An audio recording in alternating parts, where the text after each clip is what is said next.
Hey guys, thanks for watching this video. This will be outlining my trip to Greece in 2021 in October. Thanks. Greece is located in the southeastern portion of Europe, just south of Bulgaria, North Macedonia, and Albania. It owns all of these islands here in the Aegean, Ionian, and Mediterranean Sea. The area to the east of this is Turkey, and even these islands close to Turkey are still owned by Greece. And when I went to Greece, I stopped in 4 major locations: Athens, and then the island of Milos, Santorini, and Mykonos. In terms of the way that we actually got there, I took a $2 bus fare from my apartment to... For this trip, I took a $2 bus ride from my apartment to the Milwaukee International Airport. I must have left my car on the street, which I feel like wasn't a great idea in hindsight, because they'll ticket you if you're there for too long. But I didn't get a ticket, so whatever. And then we went from Milwaukee to Philadelphia, and then from Philadelphia, that was a 7:40 p.m. flight, and we got to Athens in the next day just after noon, so 12:15 p.m. So 12, 13, 14, 15, 16-hour flight. And I'd say the pros of a window seat is you have room to lean your head, but then you have to have 2 people get up so you can go to the bathroom or just stretch your legs. And there was a couple times where I thought that there was something seriously wrong with my legs because it just felt like they weren't functioning correctly. So I really, really recommend that when you're up, you do a couple laps and make the most out of your time up. Don't be afraid to stretch or do whatever you need to do to make sure you're comfortable. You don't want your legs to be hurting the next couple days on the trip. And for such a long 15, 16-hour flight is get 1, an eye mask, 2, one of those blow-up neck holders, because the regular ones, they take up a lot of space, and you don't have space really when you're traveling, but the blow-up ones, they're more or less just as comfy. You can always put a shirt or something around it. It's really more for the neck support so that you're not constantly bobbing up and down when you're sleeping, and that can really mess up your neck. And like I said, you want the next several days to be comfortable. You don't want to be somewhat injured on your trip. Also, at least this airline that I was on, a secret hack is to use the headrest and see if they can snap to form a semicircular shape and act as a kind of pseudo headrest neck to stay in place. Randomly during that flight, I figured out that that plane could do that. A lot of ones I think that are smaller don't necessarily have that capability. They're more like car headrests, but definitely check that out and see if that works for yours. When we landed in Athens, we got outside of the airport and saw these giant mountains. It was not what I was expecting at all of Greece.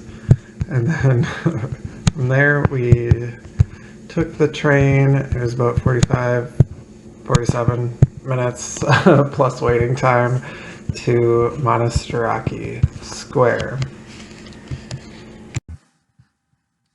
Alright, so I wanted to put this aerial on here so you can get a sense of where everything is in relation to each other and understanding the distance a little bit better. Sometimes there's just videos of people running around and you have really no idea where they are or where they were or how long it took them to get anywhere.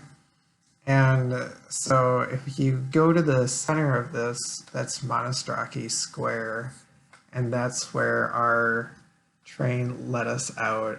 And then we went north or up on your screen to Center Square Hotel. And that road is so interesting because it's basically like a junk rummage. Think of your neighbors when they have a rummage sale, but it's all stuff that you're like, I don't know if anyone's gonna buy this. That's the whole street. It was the weirdest thing. It wasn't even necessarily things in boxes. It was just like I put all my kitchen pans on the street and was hoping someone would sell or buy what I was selling. Anyways, so there was lots of signs and it was very confusing. So I have to recommend that you have internet for even the first 5 minutes of your trip so that you can figure out where your hotel is. And with that, we went to Center Square Hotel and it was really, really great. It was a bigger room. Thinking back on it, it was one of the better showers that we had. Oh, also, we got a balcony with the hotel, but the view from the rooftop is so amazing that I would just nix that extra cost of the balcony and just stay on the rooftop at night and the morning. It was a much better hotel than Hotel Phaedra, which was down by the Acropolis. And it was, the walls were thin. It was a long walk from the train station. Actually, looking at it, we definitely should have gone to the next train station, Acropolis, and it would have been a quicker walk and downhill. But like I said, the walls were thin. The room was pretty small. It was fine because we just wanted to, it was more for sleeping anyway. We looked extensively at the best way to visit these different archaeological sites because that's what Athens is known for, and we found a 30 euro all-encompassing pass for the major archaeological attractions. I think it was 36 with taxes and fees.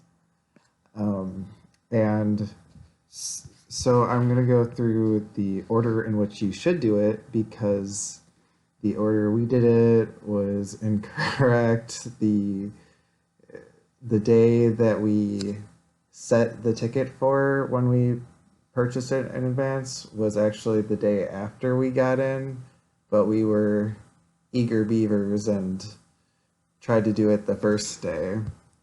So, to start with, if you're assuming you're at Monastiraki Square, you want to go straight south, and basically adjacent to the square is Hadrian's Library. And then from there, if you go west, you'll see the ancient Agora. And this was, I like this just as much as the Acropolis. It was much bigger, and some parts, the temple and the museum, I thought showed so much more life and history. From there, you want to go make your way towards Hadrian's Library again, and then south is the Roman Agora, and it's confusing because there's two agoras, but this is the non-ancient, or still ancient, but smaller and Roman.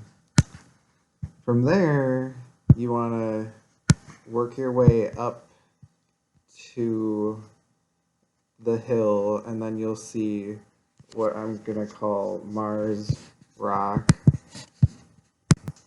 Areopagus Hill. This has a great view of both Athens itself and the Acropolis. You can even see observatory towers and the mountains in the background. Then once you get to the Acropolis, I would recommend you either get a tour guide or at least use Rick Steves' walking tour, because while the pictures that I'm going to show are the most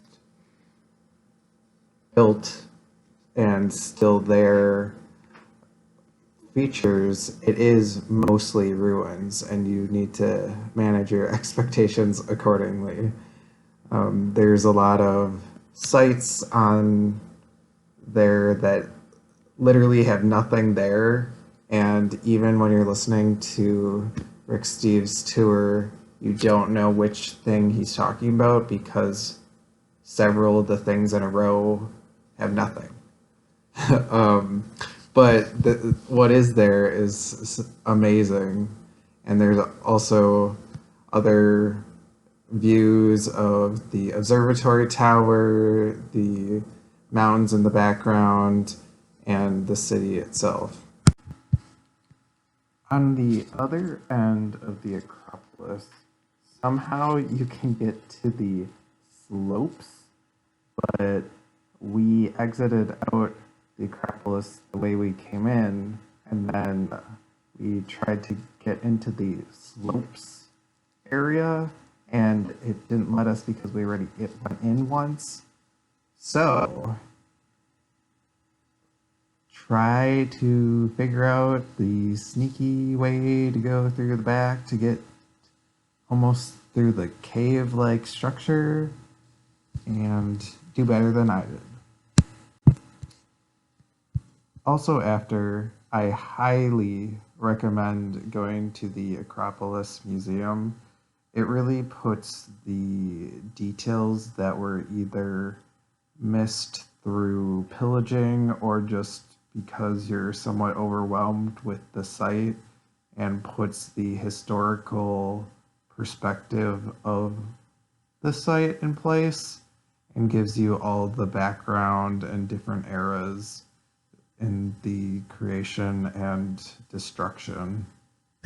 In addition to all the architecture sites, you definitely have to explore the whole city of Athens. You can see all these different neighborhoods have these diagonals, and just fun to explore really all the restaurants and shops and attractions are worth going into all over. If you explore further out in Togama Square, also known as Constitution Square, that's where the Athenians proclaimed that they required a constitution to their king until they eventually got it. And this is right next to the Hellenic Parliament, which used to be the old Royal Guard building. And in front of that is the tomb of the unknown soldier. And that's where the Presidential Guard does the changing of the guards, where they march and wear the traditional outfits. Thank you everyone so much for watching this video. Let me know what you think. Obviously it has room for improvement, and maybe in the next year or so I'll make another video.